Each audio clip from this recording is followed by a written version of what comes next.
What is up mga tropa kong mauugat? It's your Kuya Jen, magkakalat na naman dito sa internet. Today ay may pipick upin tayo sa SM, walang iba kundi ang ating pasaporte. Akala ko dati ang purpose lang ng passport ay para lang sa mga gusto magtrabaho sa abroad.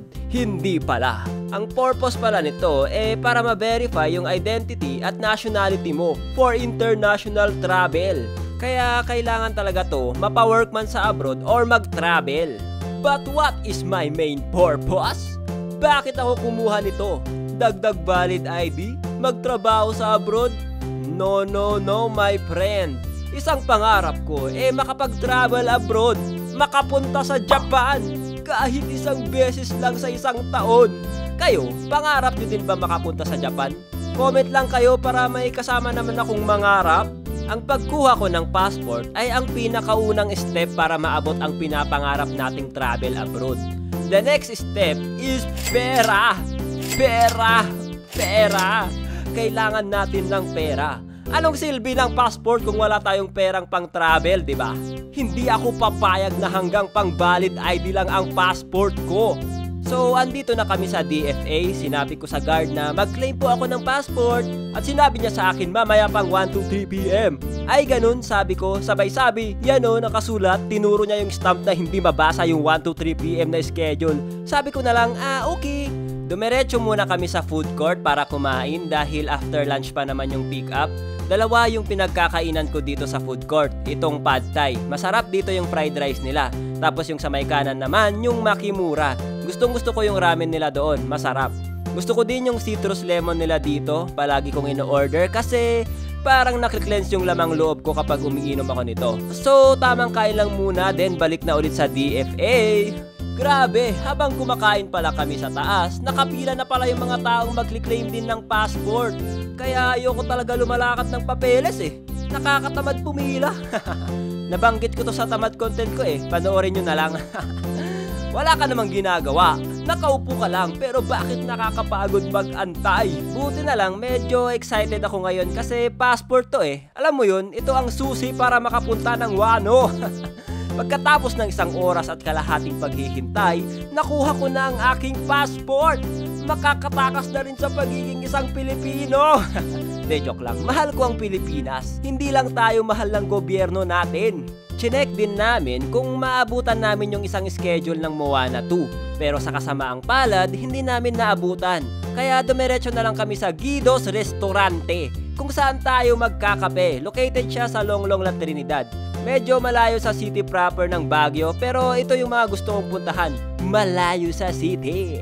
Napanood nyo ba yung muntik mamatay content ko? Nakwento ko doon na nadisgrasya ako. Dito sa Lamtang yun nangyari. Leche, ang yabang kong sumabit sa pickup truck tapos hindi pala ako marunong tumalon. Ayun, gumulong-gulong talaga ako sa kalsada. Buti na lang, mabait yung driver ng pickup truck. Dinala niya ako sa ospital. Hindi ko rin pala namalayan dito na nalagpasan ko na pala yung kalsada papasok sa Guido's Restaurante. Napadiretso tuloy sa Wangal, La Trinidad. Pero okay lang. At least, nakita ko ulit yung place kung saan kami naglaro ng arnis para ma-qualify sa palarong pambansa. Yun nga lang, huwag kayong dadaan dito. It's a big mistake kasi rough road pala dito sa inikutan namin. Dumulas yung gulong ng sasakyan ko dito. Kakatapos lang kasi yung ulan, kaya madulas at maputik yung dinaanan namin. So, umatras muna ako para bumelo. Parang life, kung nahihirapan ka na umusad, baka kailangan mo muna mag-step back. Isip ng paraan kung paano makabuelo. Nag-motivation pa nga. So, after ng rough road, nakarating na kami sa Guido's. Ayan, sa gilid lang ng kalsada ang parking. Ang ganda ng kinakatayuan ng restaurant na to. Sa gitna ng kakahuyan, tapos foggy pa. Talaga namang mapapakape ka dito. Yung kapeng-kape ka na pero you are a chill guy waiting sa pila. After ng paghihintay, nag-order na agad ako ng kape para matikman. Hindi available yung hot nila kaya iced coffee na lang yung in-order ko. Medyo nalungkot ako kasi nilalamig na yung family jewels ko Gusto ko ng mainit na kape. Nag-order na din kami ng pizza, medyo matagal nga lang na serve pero okay lang, masarap naman. Lumipat na din kami ng table kasi maliit yung table na pang 2 person nila. Hindi ko mailatag yung iPad ko. So ayun, trabaho ng malupit na ulit, tamang sulat lang ng script para sa animation content natin. Umuwi na din kami kaagad, binilisan ko na lang magsulat dahil medyo malamok pala doon. Siguro dahil kakatapos lang ng ulan, mas maganda ata pumunta doon ng tanghali o kaya umaga. The next day, the next day, the next day. So lumabas ulit kami para ituloy ang balak namin manood ng Moana 2. Kung gaano ko kagusto manood ng anime, ganun din sa Disney. Kinalakihan ko na kasi yan eh. And isa sa mga paborito kong Disney movie ay ang Lion King. Grabe, hindi ako nagsasawa panoorin yan dati nung bata ako. Ang lakas maka-LSS yung kanta nila Pumbaa na Hakuna Matata. Alam nyo ba kung anong meaning yan? It means no trouble or no worries and take it easy. Kaya kung nag-overthink ka ngayon, madami kang wino-worry, kantahin mo lang yan. Nagpa-refill din muna kami dito ng tubig. I just want to remind you guys, stay hydrated. Pagdating namin ng town ay biglang umulan. Stay hydrated nga talaga. Medyo masama yung loob ko dyan kasi kaka-carwash ko lang eh. Totoo talaga yung curse na kapag nagpaligo ka ng sasakyan o kaya ng motor, biglang uulan. Dito na kami sa kabila pinag-park dahil full parking na sa unang parking ng SM, kaya dapat talaga agahan nyo dito para hindi kayo maubusan ng parking. Lalo ngayon na holiday season. Napanood ko nga sa balita, i-open daw nila yung ibang eskwelahan dito for extra parking sa mga turista. Ganun kalaki ang problema ng parking area sa Baguio. After mag-park, dumiretso na kami ng ticket booth para bumili ng ticket at naabutan namin sila nanay na bumibili ng ticket ng Hello Love Again. Ang cute! Napanood na din namin yan at talaga namang mapapa-unsent message talaga ako kapag ako si Daniel. Nag-decide nga muna pala kami mag-hotpot dito sa Nabe dahil nag-change ng schedule yung Moana. Medyo matagal yung aantayin namin na oras para makapanood. Pero okay lang, gutom na din lang ako. Maganda dito kasi only na siya, sulit ang bayad. Nag-decide kaming mag-hotpot kasi alam nyo na, sakto sa malamig na panahon at ulan, di ba? Sarap humigop ng mainit na sabaw.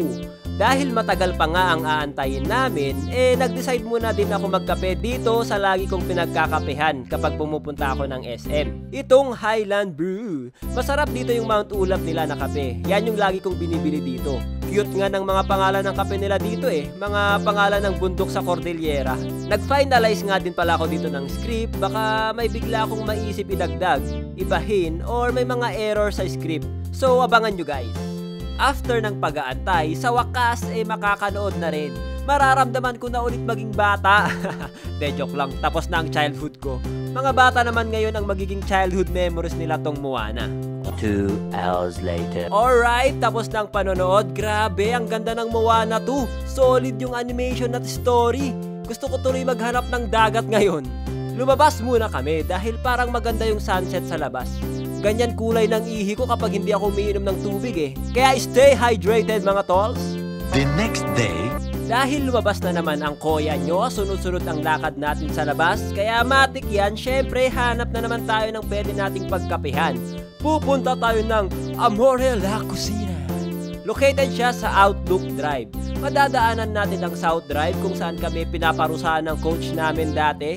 Dito kami pinagja-jogging noon. Maganda mag-jogging dito kasi napapalibutan to ng pine trees kaya sariwang hangin dito. Yung daanan nga din parang same vibe sa Camp John Hay kaya magandang lugar talaga to. Dahil malapit lang naman to sa SM, nakarating na kami kaagad. Naabutan din namin yung mga ibang turista na nakasakay sa kabayo. Alam nyo, ang tagal ko na dito sa Baguio pero hindi pa ako nakakasakay ng kabayo.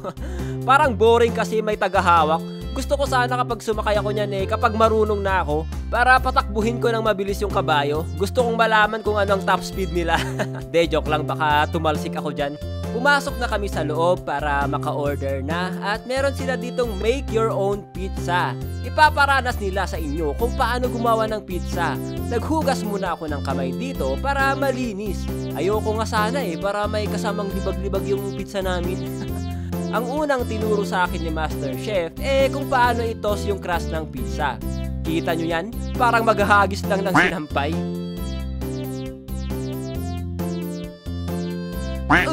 Muntik pa kang mahulog. Napunit pa yung crust. Parang brief ko lang. Pero normal lang daw yan, sabi ni Master Chef. Napupunit daw talaga yan.